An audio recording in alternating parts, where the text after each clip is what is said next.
hear this too. So welcome everyone. This is part of the monthly series I twisted it just a moment ago. We have a weekly series on Wednesdays. Monthly, Eddie Capparucci is here on the third week of the month on sexandrelationshiphealing.com. And I really appreciate his insights and sharing on getting to the other side. So it's mostly about, relationships and so focus, but he does answer questions, in the Q&A at the bottom of the screen. But I did want to record this as part of the recording, let you know that Eddie will be offering a work group on this. I got to get it right. On the seekingintegrity.com website, he will be offering, I don't have a date set yet, but in March, we'll have that. So by February, we'll have it posted, but he's going to be providing, that going deeper work that he wrote a book about, but he's going to be providing that content in a work group 6-week course through online on Zoom, through the Seeking Integrity site, just like the Out of the Doghouse, Sex Addiction 101, Porn Addiction 101, etc. So stay tuned for that. But really excited that this is going to be part of the healing lineup, on that particular platform. So without further ado, again, if you have questions, put them in the Q&A. I'm going to hit mute on me, and Eddie has the presentation, but at the end, we will go through all the questions that are in the Q&A. So. All right. Well, thank you, Tammy. And yes, I'm very excited about the fact that Seeking Integrity is going to be offering workshops on going deeper and healing the inner child. And we're in the process right now of preparing the workbook for that. And as Tammy said, starting those classes sometime in March. So again, we'll be sharing more information with you as we go along. So today, what I want to be talking to you about, a couple months ago, my topic was about, hey, and again, I'm going to be talking in terms of the betrayer as a man and those who've been betrayed as women. Okay, although I understand. But ladies, there reaches a point when, we need to start to move on and heal. Well, today, what I'm going to be talking about is the other side. And that side is the idea that why do those who betray really struggle to help her heal? I see this constantly. And to me, it's almost that this element of recovery, because I always tell my guys, you have two jobs in your recovery. One is your own work that you need to do because you can be sober, but also you need to be there to be able to help her through her grieving to help her heal. And this is a bigger struggle than actually doing the recovery work, Tammy. I'm telling you, that's what it is. And the reason for that I've seen over the years is shame. They feel very shameful. So when the conversation comes up, they really don't want to have that conversation. They want to shut it down. There's guilt that's also involved in that. Again, you don't want to really deal with this. Can we just move on? Yes, I admit I made a mistake. I'm very sorry for it. I'm working to do my stuff so I understand why I've done this and therefore not do it. But I think the biggest factor is immaturity. Just immaturity. Most of you realize, you understand, I came up with my new book, just came out last month, Why Men Struggle to Love, Overcoming the Relational Blind Spots. And there's a lot in there about why men struggle, what happened, what went wrong. But before I go into all of that, again, we look at, okay, what are the problems? What's the problem that we're facing here? Well, first and foremost, you've rocked her world. You have destroyed the foundation of a life that she really thought was firm. She thought everything was, maybe not everything was great in the marriage, but you know what? We're okay. And then to find out that this is going on and maybe been going on throughout the entire relationship. So what she had been thinking was her life, she's now trying to understand and struggling with, what is my life? What was this? It was like, it was almost like it was a sham. It wasn't real. Now, I know some of you guys out there right now, you're like starting to wilt on me. You're starting to feel, this sense of, I feel shameful. I'm so bad. Wow, it's bad enough. She beat me up. And now you're beating me up here, and I'm not beating you up. You need to understand that I'm not beating you up. What I'm trying to do ultimately is I'm trying to help you. And part of that is about you building your confidence that, you know what, yes, I've made some terrible mistakes, but I want to do the work I need to do, and I want her to heal. And so with that, I'm going to say I'm going down a new pathway. And I'm going to pursue that path, and I'm going to pursue it hard. So, but you have to understand that while you're doing that work and you're pursuing this new pathway, she's still sitting over here in these ashes. Everything's been destroyed. And she's trying to make heads or tails out of all of it. Number two, what's going on here? Well, healing from trauma takes time. Everybody's different, right? Some heal faster than others, but it takes time. And we don't have this formula to say, okay, this is the stage that it walks through, and this is when we know we'll come out on the other side. And a lot of the reason is it's because you guys keep shooting yourself in the foot. That's a big factor that plays into this. And I see it over and over again. It's like, okay, you know what? I know what I need to do. I know what I need to be able to do with her. One thing I want to do, all right, she doesn't want me sleeping in the bedroom with her. So therefore, we'll keep that, that separated. But then it's like, I really want to sleep in the bed. When am I going to get to sleep in the bed? How come I can't sleep in the bed? When are you going to get over this so I can sleep in the bed? And so once again, the message delivered is what I need is more important than what you need. That message that you're delivering also lead to, oh, well, wait a second, that's why we're in this place to begin with, because what you needed, what you thought you wanted, and what you desired was much more important than what our relationship was. So you're just solidifying once again in her mind that you're not better. You're not healing. And you can then sit there and argue, no, I read this book, I read that book, I go to this group, I have this sponsor, I'm doing all these things, I have all these things that I'm doing.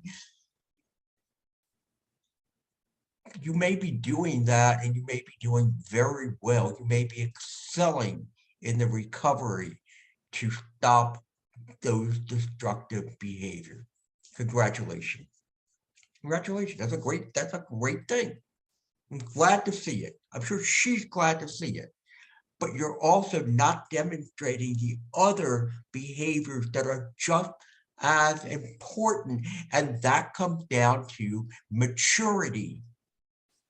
Because if you're at the point where it's like, yeah, I think I know how to manage this, especially if you're using the inner child. I know how to manage that kid now. I follow those steps. I'm moving away from my emotional thinking. I'm using rational thinking. I got it. Good. You got it. But you don't take care of that immature attitude. You know what's going to happen?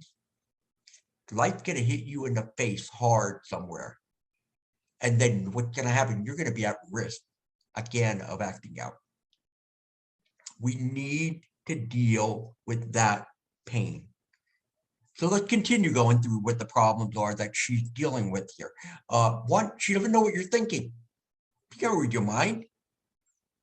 One of the biggest things I see so often is that a wife or a partner will say, like, so tell me, how are you doing? Have you had a lot of, sexual thoughts and think, no, I haven't. No, I'm good. And then they sit there and they say, I don't understand. For years, you've struggled with this. For years, you told me you struggled. And now it's gone. You have no intrusive thoughts. Your eyes never wander and catch somebody's attention. in some cases that actually is true because the guy is so full of shame and he realizes, you know what, I can't do this anymore. And they make that very conscious effort and they do that. But that's not in the majority of cases. And that's why there you need to share with her that what's going on. I mean, and I don't mean you have to run to her every time a thought comes in your head, but it has to be, you know what, this week, it's been rather difficult. These last couple of days, I've had a lot more intrusive thoughts going back into some of the porn I may have seen or some of the other things I've engaged in. And I don't know what that's about.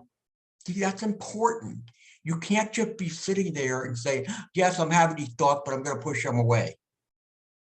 That's good that you're able to remove them, but why are they coming back? You know, I tell guys that, you know, a lot of times I'll stand in the middle of a room and I'll go to reach my hands out. I can't do it here because I'm right next to a wall. I reach my hands out and I go, you know, see, I can't touch the wall. Pretend the walls are my triggers and they are, you know, those intrusive thoughts. Pretend they're there. They're nowhere near me right now. But then all of a sudden, bang, there's one right here.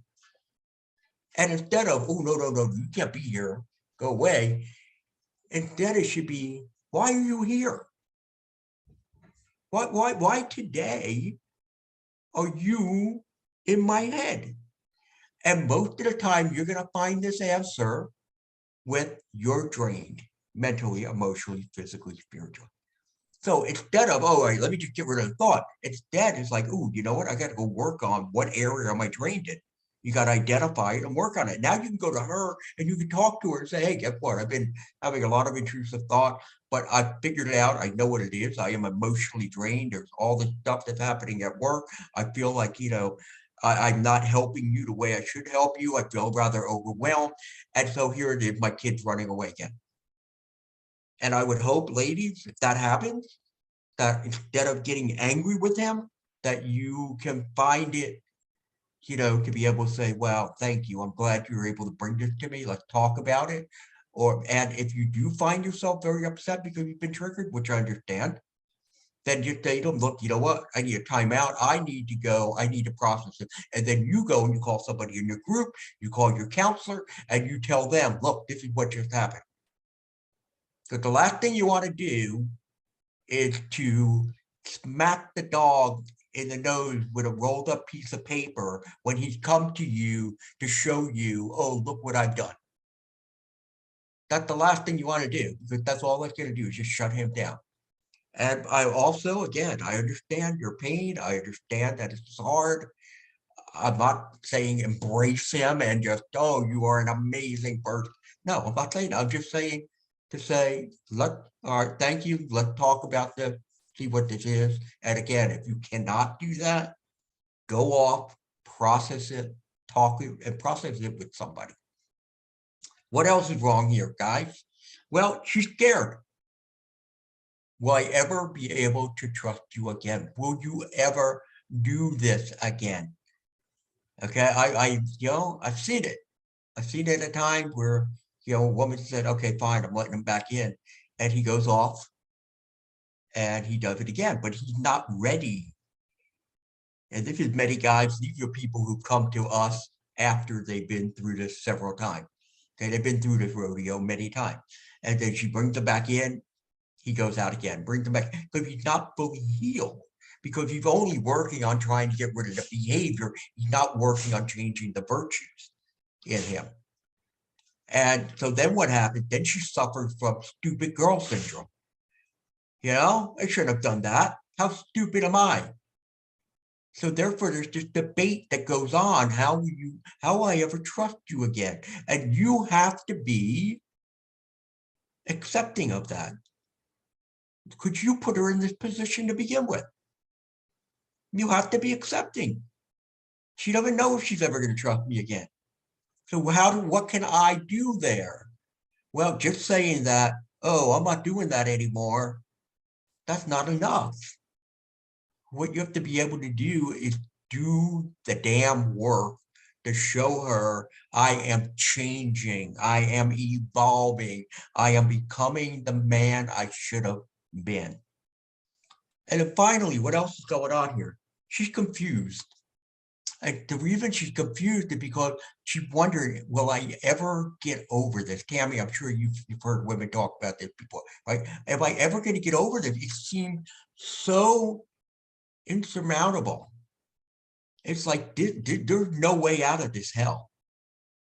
Is there really true healing? Can I be healed? And the answer is yes, you can. Yes, you're right. It does feel like it's very overwhelming, but yes, you can heal. But therefore, to understand that's what's also going on in our world.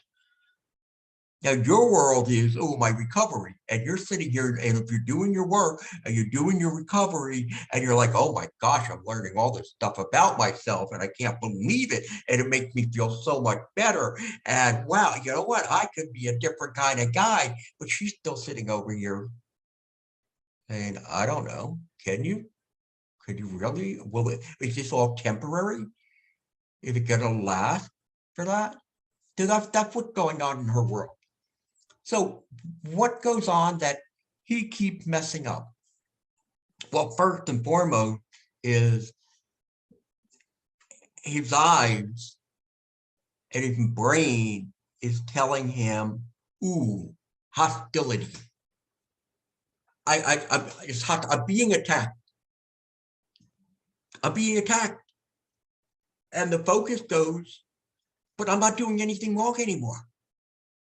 I'm doing everything I need to do. I'm doing my work. I'm not acting out anymore, and I'm still being attacked. So the kid, like, why am I still in trouble? Why am I still here?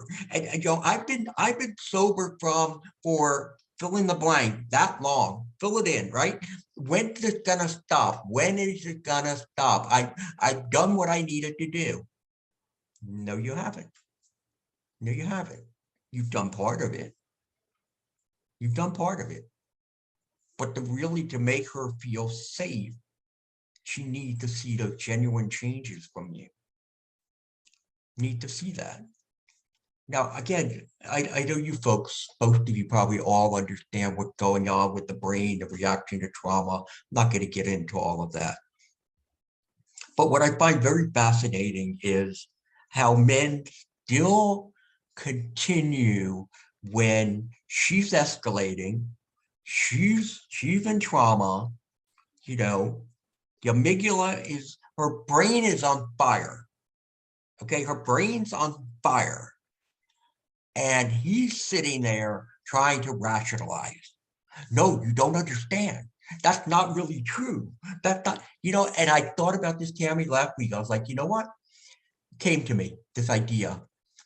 What if you were at a party? I mean, a really great party, the music blaring, people are dancing, everybody's having an amazing time, right? You're just so focused on the energy in the room. It is great. It's like the opposite end of the amygdala when, that where the pleasure point gets so elevated and you're like, hey, this is great. And some guy comes up to you to start to talk and you go, hey, how you doing? Great. And he starts talking about trigonometry.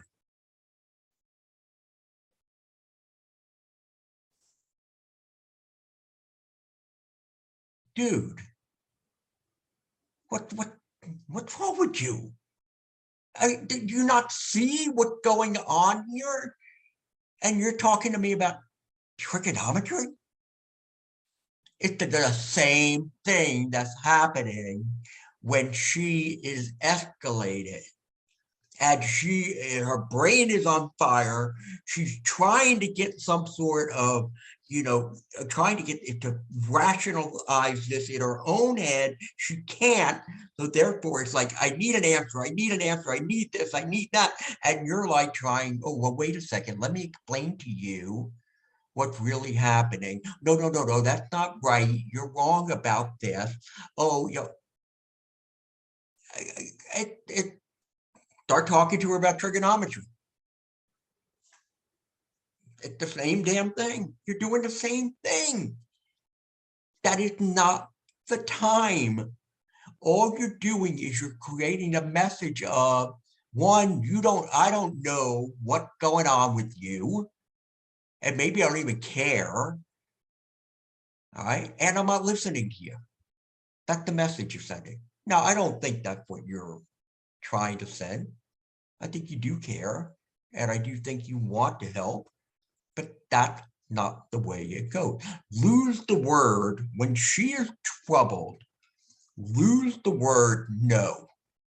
No, that's not right. No, you're wrong. No, I didn't do that. Lose that word. And instead, tell me why you are thinking that I'm still acting out. Or tell me what it is that you see that I'm doing that I don't see. Ask those questions, be inquisitive about it, but don't try to explain and rationalize. That is immaturity. Because again, it's like, oh, I'm in trouble and I want to explain to you that you're wrong. That's pretty bizarre if you think about it, right? After everything you've done, all the pain and all the hurt that you've caused, but I want to explain why you're wrong. Really kind of goes against everything that we're trying to do here with this. And again, she may be bringing up things that are not accurate, maybe bringing up things that are wrong. That is not the time to address it. Later, when everything settled down, okay, and things are better, that's when you can go and say, hey, I want to go back to what we were talking about because there are some things you brought up that I think we need to talk about more because they aren't really accurate. That's when you start to talk about it then, not in the midst of when her brain is on fire, because you're not going to get the answers that you're not going to get any solution to it. So why do we keep messing up? Well, and I'm going to try to run through this because I know we have questions. And I love answering your question. Well, again, as I said to you before, it's emotional immaturity. So what brings that on?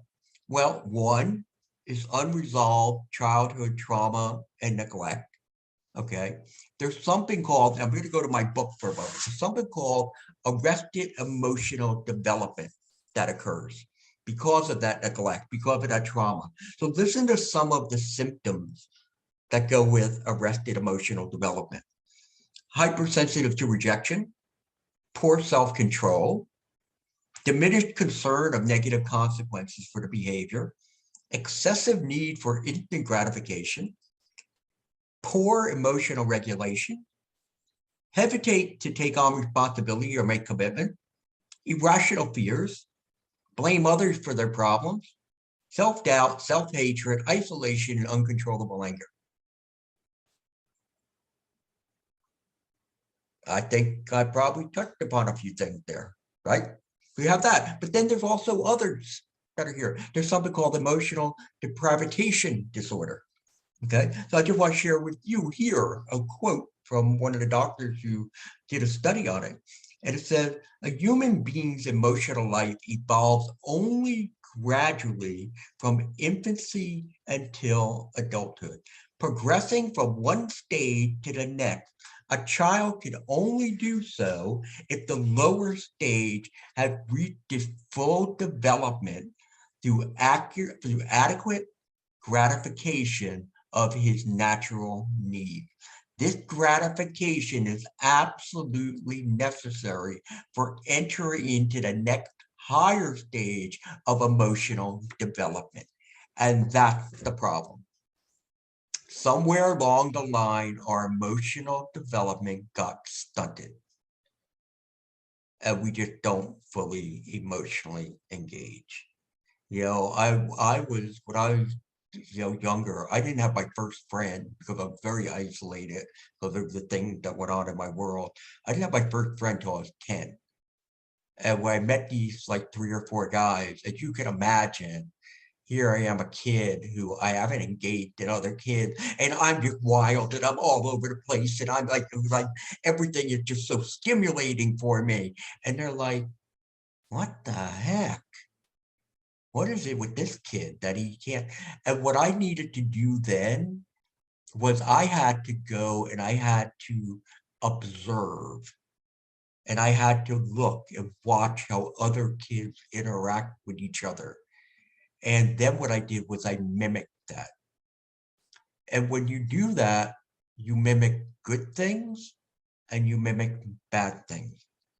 But what doesn't happen is the true self doesn't develop. I develop what I think people want to see, what is going to make me feel accepted. And I did a very good job at that. But I did it at the expense of who Eddie Capparucci really should have been. And that caused great anxiety that I wasn't aware of, and which almost turned me into a full-blown narcissist because of it.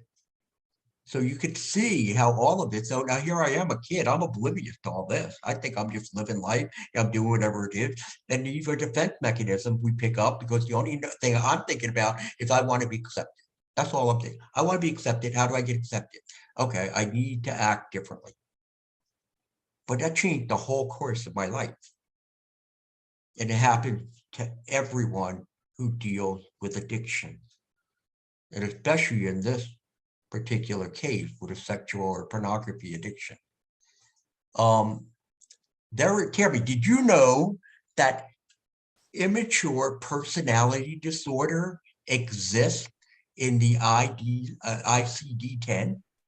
The International Classification of Diseases. That would be before the DSM, the Diagnostic Statistical Manual, came out. They used to go to the ICD to look at all the different disorders and then be able to code them so they could be billed.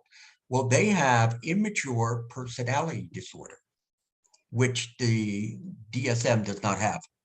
And I did not know that, but I do know the ICD-11 also has sexual compulsivity, which the DSM also doesn't. Right, it doesn't. They're ahead of us, way ahead of the DSM. So basically what you're dealing with is you're dealing with a 12-year-old who's in a 40-year-old body. So what to do? Okay, guys, I'm going to give you a minute. Go get a piece of paper and a pencil. I'm going to give you a moment. And while I'm doing that, Tammy, I'm going to turn to you so that you can plug some of the upcoming SI groups that are going on out there. Yes, so I have my handy logo. So, and the website is on here, but on the seekingintegrity.com site, you can find, but not Eddie's yet. We'll get that posted, but you can find like Out of the Doghouse, which is a 6-week course on, for men who have been caught cheating, and it is helpful in learning to do things differently if you want to have a relationship going forward. We have Troy Love's Attachment Wounds that will be starting February 7th. We have the Sex Addiction 101, the Porn Addiction 101, because some guys have not acted out sexually with real people, and there was actually a need for the porn addiction. So if it's just virtual, and I don't mean that it doesn't hurt betrayed partners any less, but the behavior is enough different that we created those separate groups. So lots of great work groups, not therapy or treatment, on this. And then of course you're here. This is how if you're watching the video, you can join us live on sexandrelationshiphealing.com webinars like Eddie's, the drop-in groups, which are safe space for betrayed partners, or for those struggling with compulsive behavior. So hopefully everybody's got paper. Yeah, good. Hey, I'm telling you folks, the Troy Love thing on attachment disorder, sign up for it. Well, and I honestly see that your group on inner child and the attachment wounds, that's those what I'm are saying. right. I really see that those, because Sex Addiction 101, Porn Addiction 101, stop the behavior. But just like you said earlier, it isn't just about stopping the behavior. And this is going to give you supportive tools to be able to move forward in a different way. So gonna help you to keep going deeper. Okay, so here we go. Everybody say it with me. Slow everything down.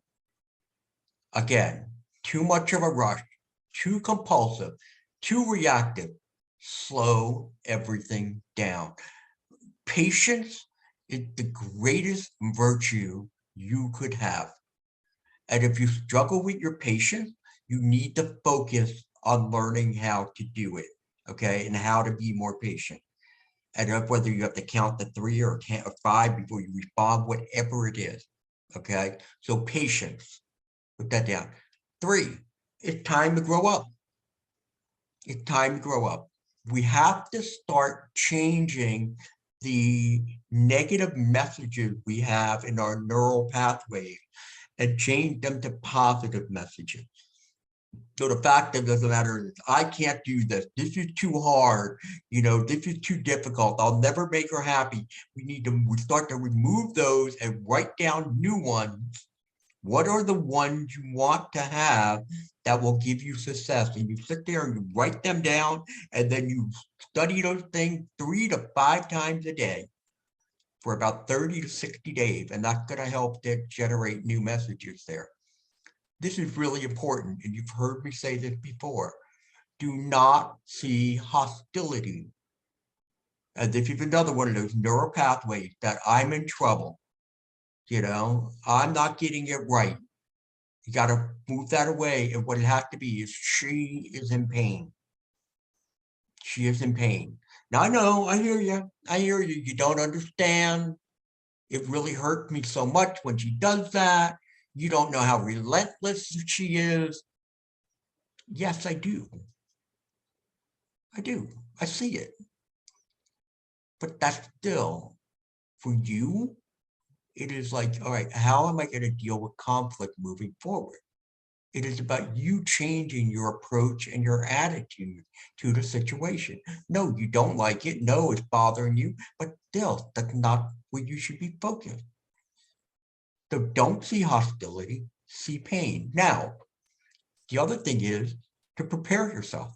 So one thing I'm going to want you to do is to sit down and to say, okay, the next time she starts to get triggered by something and she starts to become highly reactive, what is going to be my approach? How am I going to handle this situation? And you sit there and you could just a bullet point. You want to write a narrative, whatever. And then again, study it. It's about preparation. You don't wait till you get into the middle of a football game to start to learn how to block or tackle. You have to keep practicing it constantly so that when you get there, you're ready, you're prepared. Because if not, you're going to get blown off course with all of it. So again, how will you react? And when the inner kid does reach a breaking point, which he will, that is when you have to say, just as you're starting to feel all of it bubble up, you say, time out. I just need to take a break. And the reason I'm taking a break is because if I stay, we're going to start to clash. I do not want to clash with you. You do not deserve for me to do that to you. Okay, so I need to take a break. I will be back. I'm coming back. And ladies, let them take the break. If staying there, it's not going to help. I know you're heightened. I know you want to get a result, but it's not going to do anything. It's not going to help you, not going to help him, not going to help the relationship. Let him take the break and wait to make sure to see if he comes back. And while he's off taking a break, you take a break. Go call somebody. Okay, go read some scripture. Do whatever it is, but you try to calm down, try to self-soothe somewhat. Okay, and then when he comes back, all right, let's start trying to talk about it again. All right, this is not about, these sessions that you have here should not be about who wins and who loses. Because if that's the case, everybody's going to lose. What it's supposed to be about your healing. And your healing is by expressing the pain that you feel, expressing the disappointment that you have, and then also wanting to know what is he going to do to try to make you feel safe at any given time. To answer certain questions that you may have about subject that you don't feel you have all the detail. That's part of what needs to be done too.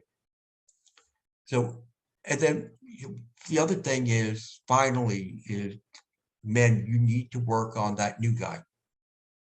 And what does that look like? Well, that looks like, again, you're going to learn to be more outwardly focused. You're going to be more curious. You're going to ask the question, what makes you say that? What do you see that I don't see? Things like that. You're going to learn how to emotionally connect and not run away. You're going to learn to sit with your emotional distress and not seek an escape. You're going to be try to become less sensitive to rejection or criticism. You're going to try to become more content with life. You're going to improve your emotional IQ. You're going to learn to be more mindful of things. Strengthen your connection with God and manage your fears.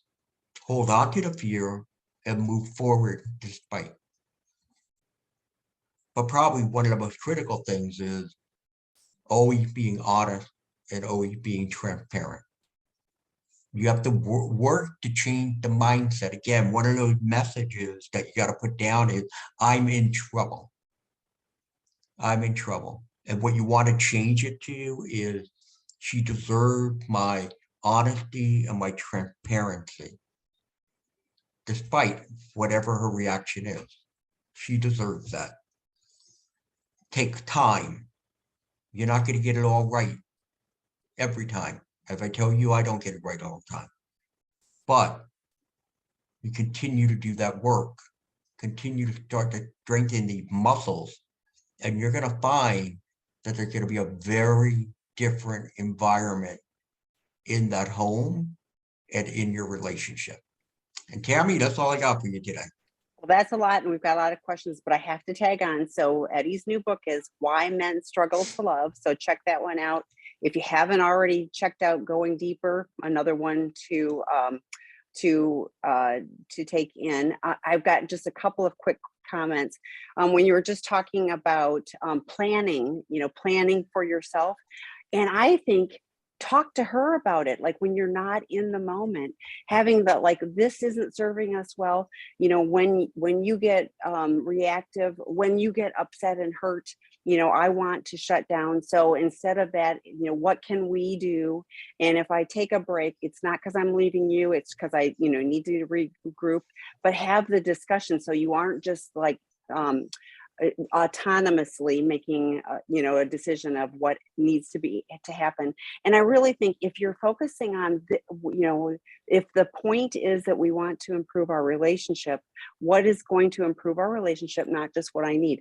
I want the article on the emotional deprivation disorder. I want that information, because that's fascinating, and it actually validates a lot of what I see. Is like, people get stuck, and so it makes sense to me, if you don't reach full on this level, you can't go to the next level.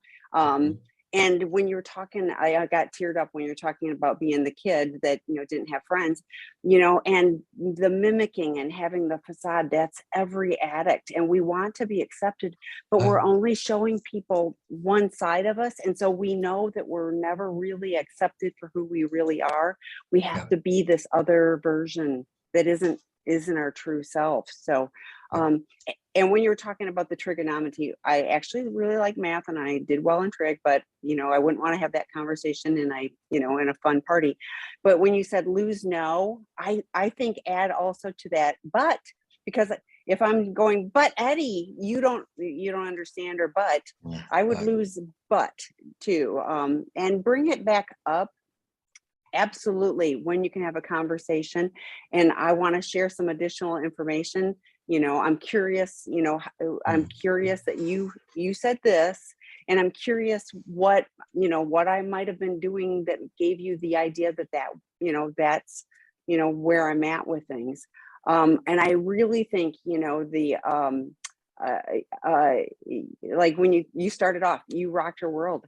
And you knew you were cheating. So, like, you knew for years, decades, that you were doing this, and she didn't. And so you can understand how, somebody gets into stupid girl syndrome, that how could I ever believe, like, what was wrong with me that I didn't see all of that? So But absolutely preparing for triggers and understanding. I mean, it's so key. If the hungry, angry, lonely, tired, stressed, well, what's happening in my world that would give me, the motivation, the compulsion, those, intrusive thoughts, all of those things.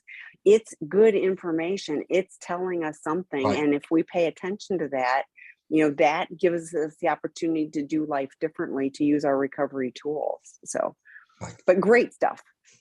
Thank you. Okay.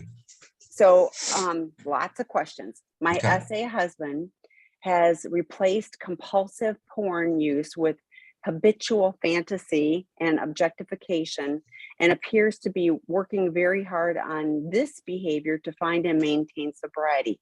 For the past several months, he seems to be holding his sobriety together for a week or 10 days, and then has an episode where, despite my calm efforts to help him become mindful of his behavior, when I notice signs of his dissociation before it spirals out of control, he continues to plow over me and act out, followed by lying and gaslighting to cover up the behavior. This toxic cycle has happened repeatedly and makes it impossible for trust building and relationship healing.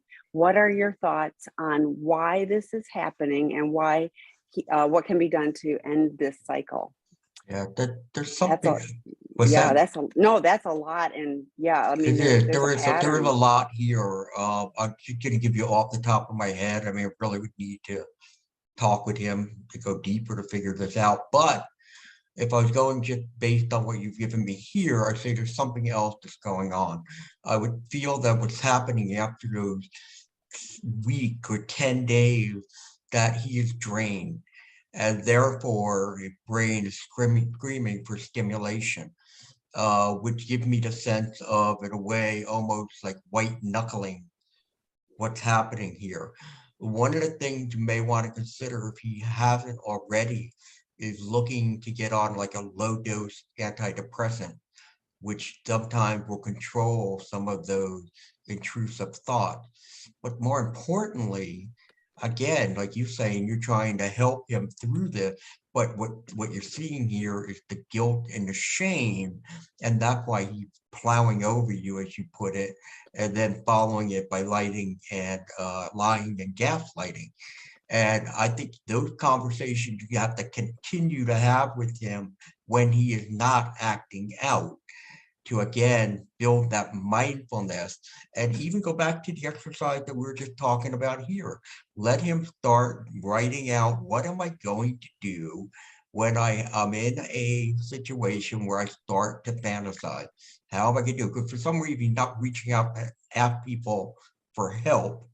So he's becoming very overwhelmed by them. So anyway, that's just a few things off the top of my head that I could give you. Well, and this is classic cycle of addiction. I mean, he's just on that circle, and he just, repeat, but he's not even really in any kind of abstinence if he's replaced the compulsive porn. If it's all in his head and he's using, I mean, he's still, that's just as active. And just, a fantasy can be just as dopamine filled as looking at actual porn. And, it's just in here, and I don't have to, go look at a screen. So to me, I don't see that. I mean, you didn't share, how many 12-step meetings he's going. Is he working with a qualified therapist? I mean, I don't hear any recovery work. I just hear him being on the, what's that?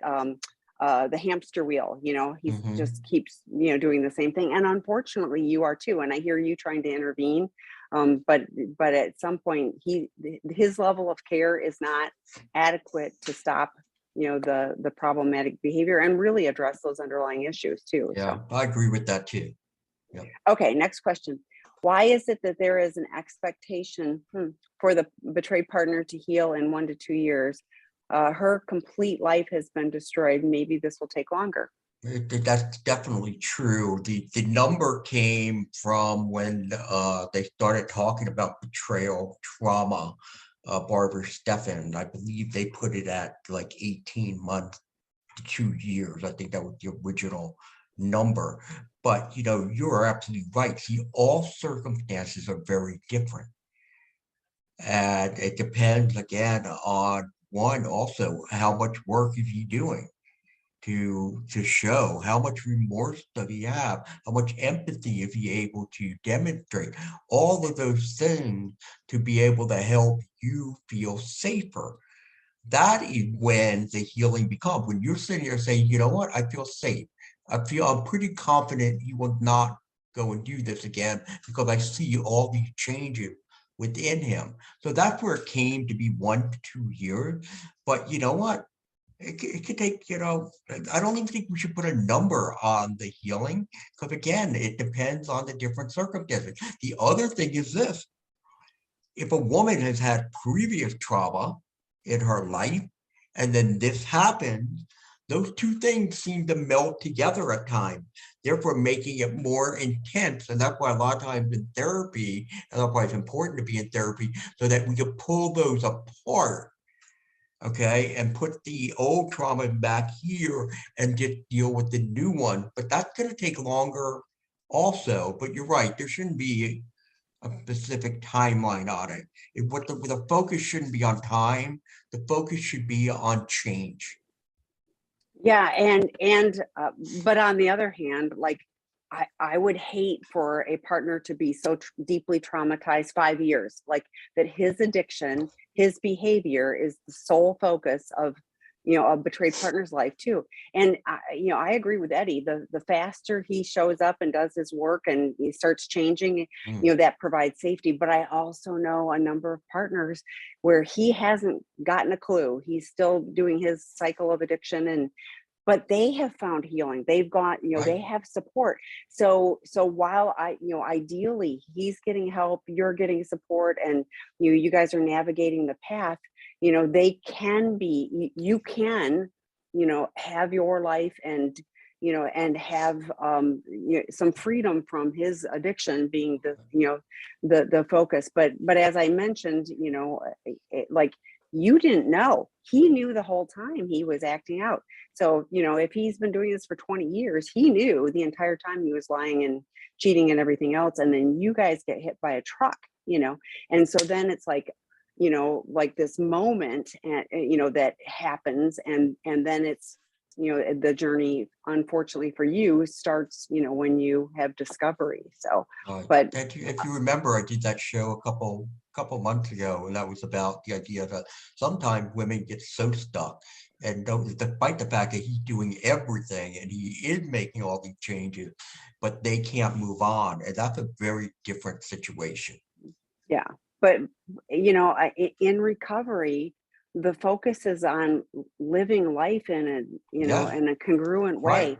It isn't that all of our focus and all of our energy is focused on his addiction, and all of the, I mean, so that's where you are in the crisis. But I mean, I do a lot of recovery work, but otherwise, Mm. I live my life. I have a lot of things that I are not just recovery. So You okay, have to next. be. Yeah, that's the point, is that it gives Yeah. us life back. So my SA husband has such a huge shame stick that I still have so much trouble speaking my mind and emotions to him, because I know most of the time he will beat the heck out of himself. What signs can I look for to know it's safe to bring up the tough conversations? You see, you shouldn't be doing that. I was thinking the same thing. Yeah, go ahead. Right. I mean, that's not your responsibility to figure out when it is safe to bring up conversation, because then think about that. This is emotional manipulation that's going on. Now, Yes. he may not intend to be emotionally manipulating you, but that's what's happening here. What needs to happen is he needs to be able to start to work on that shame to be able to put it in place. That was one of the things I talked about earlier today, so that he has the confidence that, yeah, I've made changes, I'm doing things differently, I'm feeling better about myself. If he was feeling better about himself, his shame would be reduced. Yes, would he feel guilty about the pain? Yes, but the shame would come down. And that's what's important. That's where the emphasis needs to be, not on you looking for, is now a good time, now not a good time. It has to be until he builds that up, that confidence level to say, hey, you know what? I can have this conversation with you, and I'm not gonna just wilt in front of you. You know, I may feel guilty about what it got on, but I'm here for you. And then when he starts to wilt, he's not there for you because he's too focused on himself. And that's why he should definitely be reading the new book. I think that would help somewhat, but he needs to be with a counselor who's going to walk him through all the various virtues so that, again, he can build his self confidence. Well, and one of the biggest shame reduction things is working with peers, being in a group of Right. men Very who good. have struggled with these same things, and you learn, okay, this is, this is how you do it. And so if he is not in a group, that will be the biggest, and I really am a big believer in scheduling. We're going to have 20 minutes, we're going to talk about these things, and you go call your sponsor before and you call your sponsor after, and but we're going to have this, and you can write down notes and you can take it to your therapist, and we can talk about it in our next 20-minute session. But I was thinking the same thing, highly manipulative of like, oh, I won't have to have a difficult conversation because, oh, poor me, poor me, poor me, it's, and that you see him, like your image is, I mean, it's a very visual of like, oh, he's beating himself with a stick, and what does it do? It keeps you from being able to say your truth. So it's his job to learn to be able to tolerate difficult and uncomfortable, emotions. But we learn that in recovery. So to me, it's step up the recovery work for him. So, Right. which that's probably true with like almost everything. Step up your recovery work. Okay, how do you get the how do you get the essay to be that honest? No luck here. How do you get them to share so we can understand? You don't. Again, that's not your job to make him honest. It's not your job to make him share. This is something that he needs to be doing. He needs to be committed to it. Because if he's not committed, then you know what? He might throw little things at you here and there, but there's no change of the heart. And so therefore, I would ask you, where are your boundaries? If he's lying to you, where are the boundaries? What are the consequences that he's suffering? If he doesn't want to share with you, if he doesn't want to go deeper with things, again, what are you tolerating? What are you not tolerating? That is what gets them. There's the other aspect here too, is that lying that he does could be, again, that habitual lying or that chronic lying is something from the past that's been there for maybe throughout his whole life. And he needs to learn to get that under control. And that's not something that a spouse helps somebody with. That's something that happens in therapy, and it is not a short process. It is a pretty in-depth, length process to get people to be able to get over the fear, because that's what it's about. Fear. I can't be transparent and I can't be honest, and that could be for many, many reasons. Lying is the hallmark of addiction. Our clinical director at Seeking Integrity Treatment Center uses this phrase with clients all the time: tell the truth and tell it faster, because addicts lie about everything. And so learning to be in integrity, our program is Seeking Integrity, because that is a hallmark of recovery, is that we are honest with ourselves, which is often a big issue, and then Right. with everybody else. So, but yeah, a lot of it is, boundaries for you. What do you need for your safety too? So, Right. okay. Next question. I am doing couples therapy with my husband. He does not get it. 2 weeks ago, we went to a religious service. I had made plans with him to meet me after services to go to a social hall for refreshments with me. I waited for him where we had agreed upon meeting. He totally forgot about me and went for the food. After an hour of waiting, I left and went home. I believe he blames me for leaving. I am fed up after 23 years of marriage. Yes, he has done this many times, not just being focused and attentive to me. He focuses on his triggers, and food is his addiction. I do not feel safe, and I do not know what to do. I just hear focus on yourself. What if he is doing the damn work very, very slowly? It has taken over a year with 3 people helping him to do a 15-minute disclosure. Whoa. And he has been doing step 9 work for close to a year and keeps telling me he is working on it since he procrastinates. I take it as a sign of procrastination. I feel angry. I do counseling, but it has not helped. Oh, I am so Yeah, sorry. I could understand why you're angry. Could understand why you're frustrated. You're married to a boy. You're married to a boy. Go back to the arrested development here. He obviously missed several steps in that.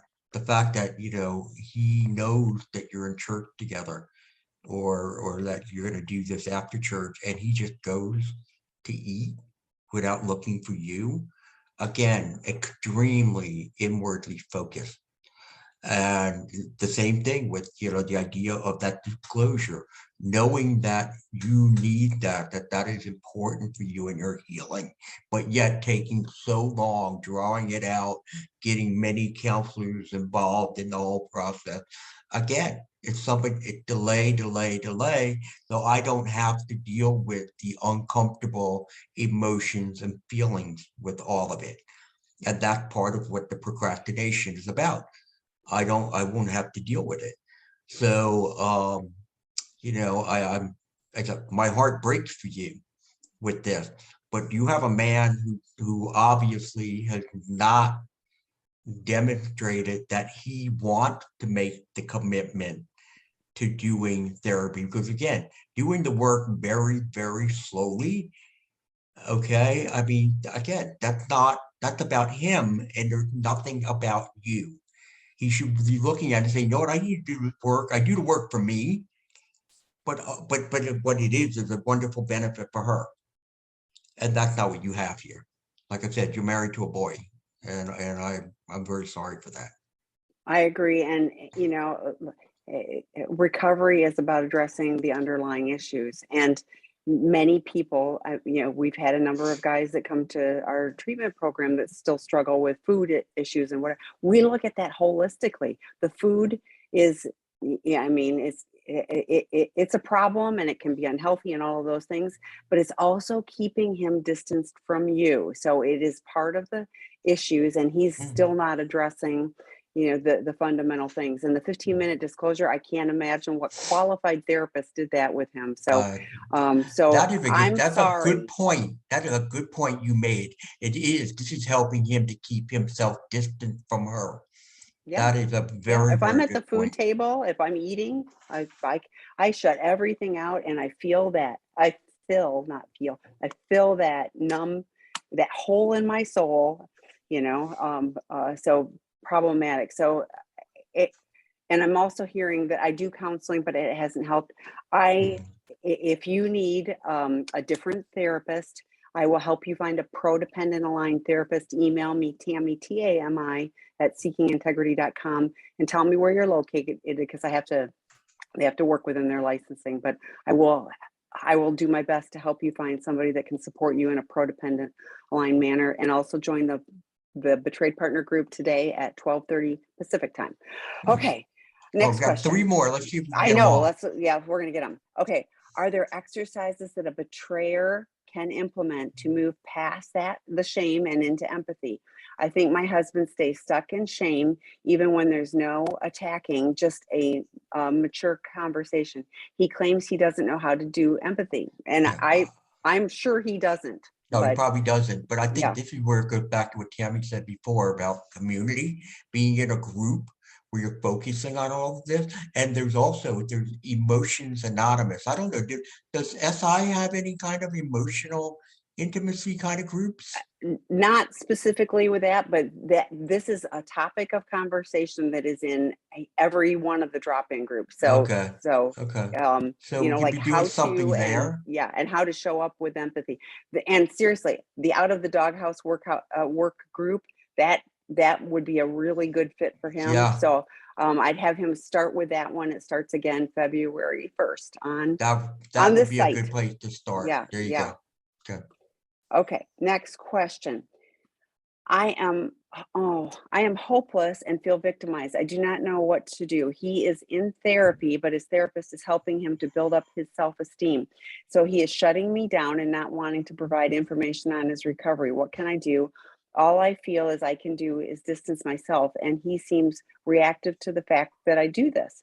I do not feel like he is empathetic to me and making changes. How can I help myself?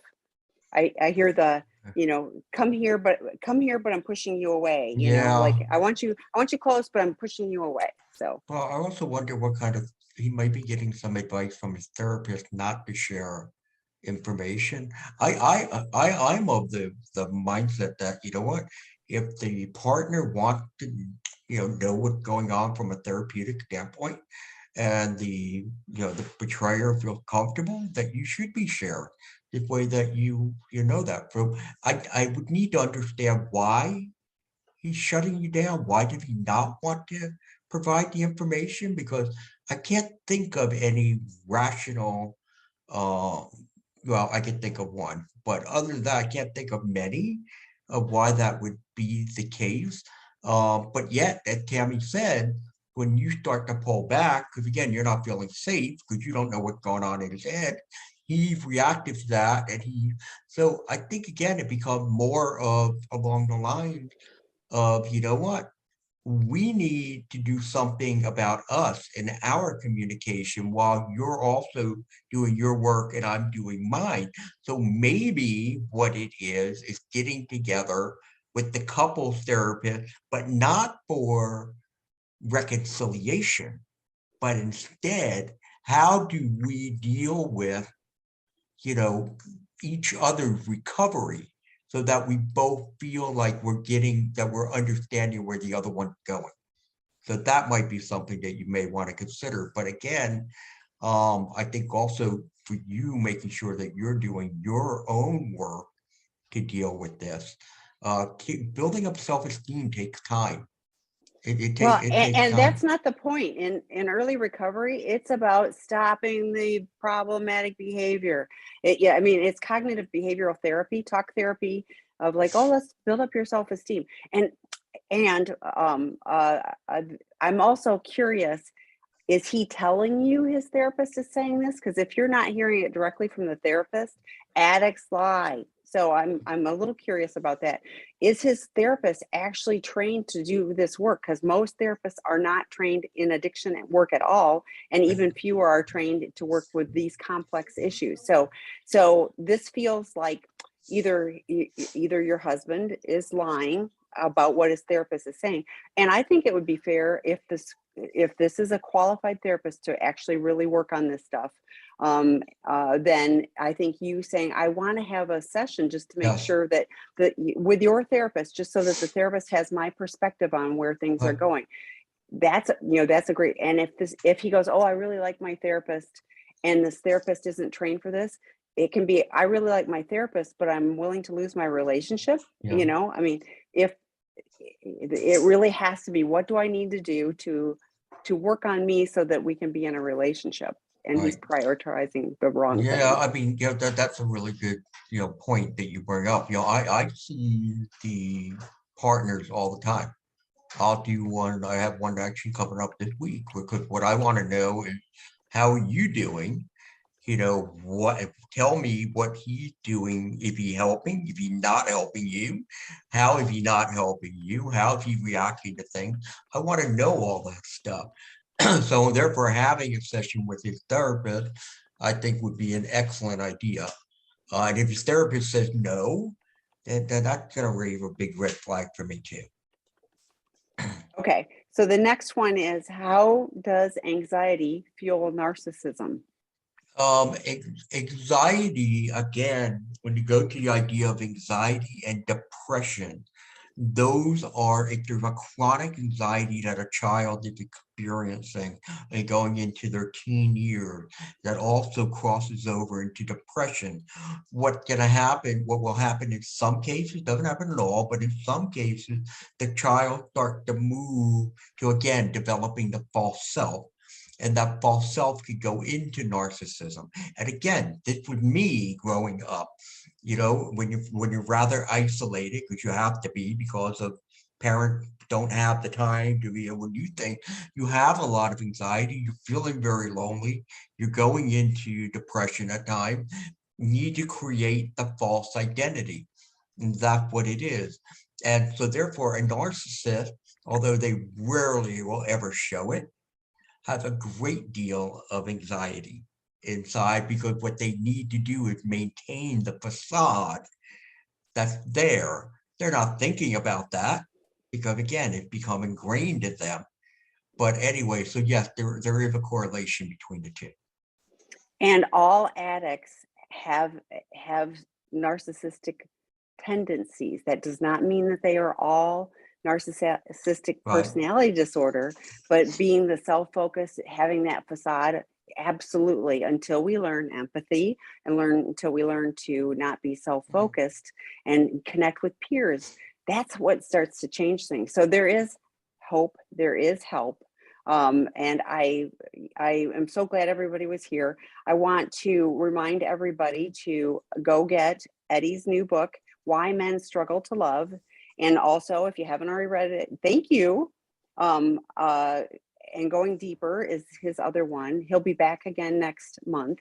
And Yes. his work group will start on the seekingintegrity.com site in March. We'll post that information. But again, Out of the Doghouse, Porn Addiction 101, Yeah, Sex out of Addiction 101. Doghouse, very Yeah. good. All of All of them, they're them. all Yeah. good. All And they're good. all specific. So they're all for a purpose. It isn't, and some people will go, oh, I need to do this one, and then I need to go do that one. Correct. Psychoeducation, not therapy. It's great in conjunction with working with your therapist. It's not treatment, but good stuff. So Wait, real thanks. fast. You Yeah. need to work with your therapist when you're doing those Yes. courses. You should Yes. really be doing that, bringing the work in, going through it. That allows you to go even deeper with all of it. So Yeah. do And that. I hear Good from seeing you, folks. therapists who talk about when their clients are going and doing those work groups, like they see the progress. So we love collaborating with the therapists that know what they're doing with this stuff. So, Bye. all right. Thanks, everybody. Bye, folks. Bye.